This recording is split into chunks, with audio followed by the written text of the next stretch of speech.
नमस्कार दोस्तों, स्वागत है आपका आज के मुख्य समाचार में, जिसमें सबसे पहली बड़ी खबर में जिक्र बिहार के विधानसभा चुनाव का, जहां पर जेडीयू नेता की चुनावी सभा में हुआ जबरदस्त हंगामा, गिर गया मंच और कई नेताओं को आई चोट। इसी के साथ दूसरी बड़ी खबर में आपको बताएंगे कि कोरोना के मोर्चे पर नाकामी को लेकर राहुल गांधी का मोदी सरकार पर तंज, बोले कि पाक और अफगानिस्तान भी हमसे बेहतर कोरोना की नियंत्रण कर रहा है। और तीसरी बड़ी खबर में जिक्र होगा कि मध्य प्रदेश उपचुनाव में शिवराज सरकार को बड़ा झटका, चुनाव आयोग ने 18 डिप्टी कलेक्टरों का तबादला कर दिया रद्द। और इसी के साथ चौथी बड़ी खबर में आपको बताएंगे कि रिपब्लिक टीवी को सुप्रीम कोर्ट से बड़ा झटका, मुंबई पुलिस की जांच को चुनौती देने वाले याचिका को कर दिया गया है खारिज। तो दोस्तों, हर एक खबर की गहराई में आपको ले जाएंगे, लेकिन उससे पहले अगर आपको भी ऐसा लगता है कि बिहार के विधानसभा चुनाव में कांग्रेस आरजेडी महागठबंधन की सरकार बनने जा रही है, तो आप अभी इस वीडियो को लाइक कीजिए और इस लाल बटन को दबा के इस चैनल को फ्री में सब्सक्राइब करके घंटी बजाइए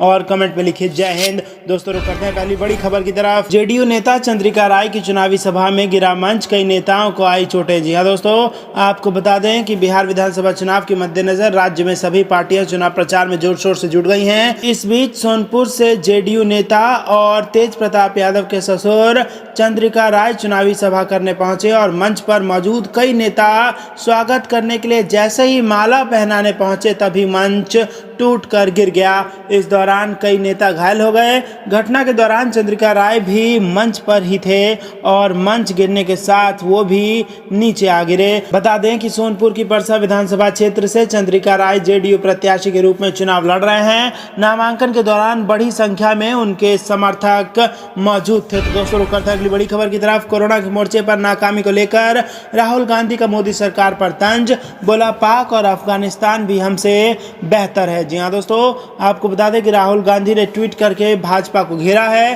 कांग्रेस नेता राहुल गांधी कोरोना को लेकर एक बार फिर मोदी सरकार पर हमलावर हैं। उन्होंने कहा कि हमारी तुलना में पाकिस्तान और अफगानिस्तान तक ने कोरोना को बेहतर तरीके से संभाला है। राहुल गांधी ने ट्वीट कर कहा कि बीजेपी सरकार द्वारा हासिल की गई एक और ठोस उपलब्धि, यहाँ तक कि पाकिस्तान और अफगानिस्तान ने भी भारत की तुलना में कोविड-19 को बेहतर तरीके से संभाल लिया। राहुल गांधी ने अपने ट्वीट में अंतर्राष्ट्रीय मुद्रा कोष के हवाले से बनाए गए ग्राफ भी साझा किया है, जिसमें भारत की जीडीपी में 10.5% की गिरावट का अनुमान लगाया गया है। और इस चार्ट में दिखाया गया है कि अगले वित्त वर्ष में अफगानिस्तान की जीडीपी में 5% और पाकिस्तान की जीडीपी में महज 0.4% की गिरावट देखने को मिलेगी। गौरतलब है कि देश में कोरोना वायरस का कहर जारी है। देश में हर दिन हजारों की संख्या में कोरोना संक्रमित सामने आ रहे हैं। केंद्रीय स्वास्थ्य मंत्रालय की ओर से जारी ताज़ा आंकड़ों के मुताबिक देश में पिछले 24 घंटे में कोरोना के 63,371 नए केस सामने आए हैं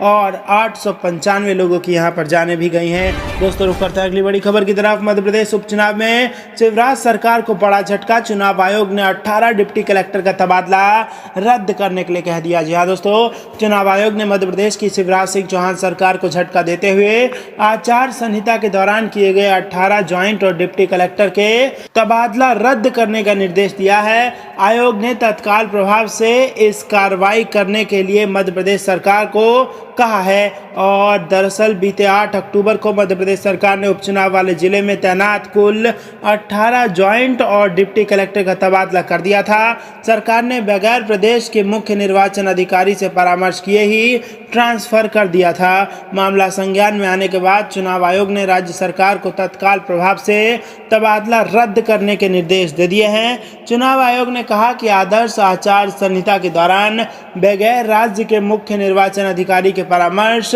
या अनुमति के अफसरों के ट्रांसफर नहीं हो सकते। चुनाव आयोग के इस कड़े रुख को शिवराज सरकार के लिए बड़ा झटका माना जा रहा है। तो दोस्तों, रुक करते हैं अगली बड़ी खबर की तरफ। रिपब्लिक टीवी को सुप्रीम कोर्ट से झटका, मुंबई पुलिस की जांच को चुनौती देने वाली याचिका कर दी गई है खारिज। जी हाँ दोस्तों, आपको बता दें कि सुप्रीम कोर्ट ने गुरुवार को रिपब्लिक टीवी द्वारा टीआरपी घोटाले की मुंबई पुलिस की जांच को चुनौती देने वाली याचिका पर सुनवाई करने से इनकार कर दिया। Justice DY Chandrachud, justice Indu Malhotra और जस्टिस इंदिरा बनर्जी की बेंच ने कहा कि वो इस याचिका पर सुनवाई नहीं करेंगे। इसके लिए टीवी चैनल को हाई कोर्ट जाना चाहिए। कोर्ट ने याचिका खारिज करते हुए कहा कि चैनल का वर्ली में भी एक कार्यालय है जो फ्लोर फाउंटेन के करीब है। बेहतर है कि आप राहत के लिए हाई कोर्ट जाएं। और इसके बाद चैनल के वकील हरीश साल्वे ने याचिका को वापस ले लिया। बता दें कि ये याचिका ARG outlier media private limited और रिपब्लिक टीवी के editor in chief Arnab Goswami ने दाखिल की है। याचिका में TRP घोटाले में रिपब्लिक के अफसरों को जारी समन को चुनौती दी गई है। याचिका में महाराष्ट्र सरकार के अलावा मुंबई पुलिस कमिश्नर परमबीर सिंह, कांदिवली थाने के SHO, मुंबई क्राइम ब्रांच, हंसा रिसर्च ग्रुप और भारत सरकार को पक्षकार बनाया गया। दोस्तों रुक करते हैं अगली असल दोस्तों, सीएम से नहीं संभल रहा है बिहार, थक गए हैं नीतीश कुमार। आपको बता दें कि चुनाव प्रचार पर निकलने से पहले तेजस्वी यादव ने सीएम नीतीश कुमार पर हमला बोला। तेजस्वी यादव ने कहा कि सीएम नीतीश अब थक गए हैं, उनसे बिहार अब संभल नहीं रहा है और इस बात पर वह खुद मुहर लगा चुके हैं। अपनी चुनावी सभा में बार बार कह रहे हैं कि मैंने नौकरी देने की कोशिश की, नौकरी नहीं दी जा सकती। बिहार में कारखाना लगाने की कोशिश की, लेकिन बिहार में कारखाना नहीं लग सकता।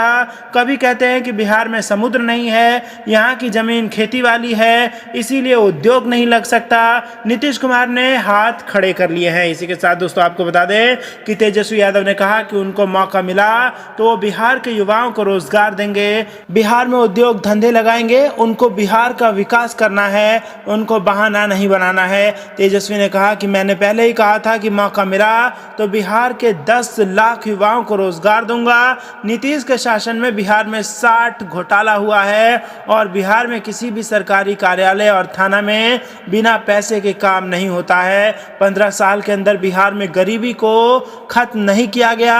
बिहार से पलायन जारी है, लेकिन इस बार जनता जेडीयू और भाजपा को जवाब देगी। वहीं दोस्तों आपको बता दें कि सुशील कुमार मोदी ने भी तेजस्वी यादव पर हमला करते हुए संपत्ति का मामला उठा दिया है। रुक करते हैं अगली बड़ी खबर की तरफ। बिहार चुनाव में लालू यादव का ट्वीट, नीतीश तो अब नेता भी नहीं रहे, राबड़ी देवी बोली कि मत लो उनका नाम। जी हाँ दोस्तों, बिहार विधानसभा चुनाव के पहले चरण का मतदान 28 अक्टूबर को है।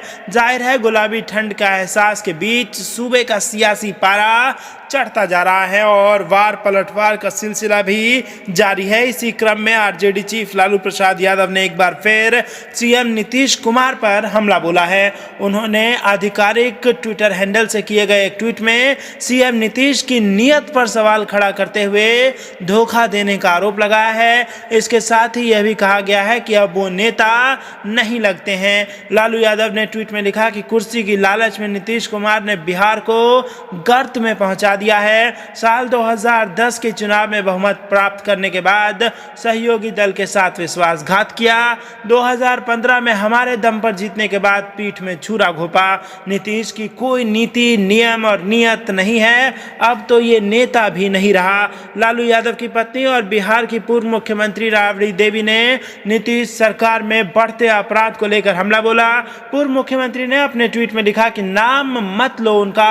नीतीश बीजेपी ने 34 अनाथ बच्चियों के साथ जो दुष्कर्म हुआ उनको संरक्षक के टिकट दिया और इनके राक्षस राज में महिलाएं और बच्चियां सुरक्षित नहीं हैं। रुक करते हैं अगली बड़ी खबर की तरफ। तेजस्वी यादव का नीतीश कुमार पर हमला, कहा नीतीश कुमार विकास, बेरोजगारी, शिक्षा, स्वास्थ्य और गरीबी पर बात ही नहीं करना चाहते। जी हाँ दोस्तों, बिहार में चुनावी सरगर्मी धीरे धीरे तेज हो रही है। तमाम दलों के प्रत्याशी धीरे धीरे नामांकन की ओर आगे बढ़ रहे हैं और प्रचार प्रसार भी तेजी से चल रहा है। इसके साथ ही कई दलों के बड़े नेता लगातार एक दूसरे की राजनीति पर टिप्पणियां भी कर रहे हैं। वो चाहे सुशील मोदी हो, मनोज झा हो या फिर खुद तेजस्वी यादव हो, सभी लोग एक दूसरे पर जमकर बरस रहे हैं। इसी बीच नेता प्रतिपक्ष तेजस्वी यादव ने मीडिया से बात करते हुए बिहार के सीएम नीतीश कुमार के बारे में कहा कि नीतीश कुमार अब थक चुके हैं। इससे पहले सुशील मोदी ने तेजस्वी यादव के नामांकन पर उनकी ओर से तथ्यों को छुपाने का आरोप लगाया था। बिहार में चुनाव प्रचार और आरोप प्रत्यारोप धड़ल्ले से चल रहा है। सभी दलों के नेता जनता को लुभाने की कोशिश में लगे हैं। आज बिहार विधानसभा चुनाव के लिए दूसरे चरण के नामांकन नामांकन का आखिरी दिन है और इस बार बिहार चुनाव में कुल 3 चरणों में चुनाव होना है। पहले चरण का मतदान 28 अक्टूबर, दूसरे चरण का मतदान 3 नवंबर और तीसरे चरण का आखिरी चरण का मतदान 7 नवंबर को संपन्न होगा। इसके बाद 10 नवंबर को चुनाव के नतीजों का ऐलान भी कर दिया जाएगा। दोस्तों रुक करते हैं अगली बड़ी खबर।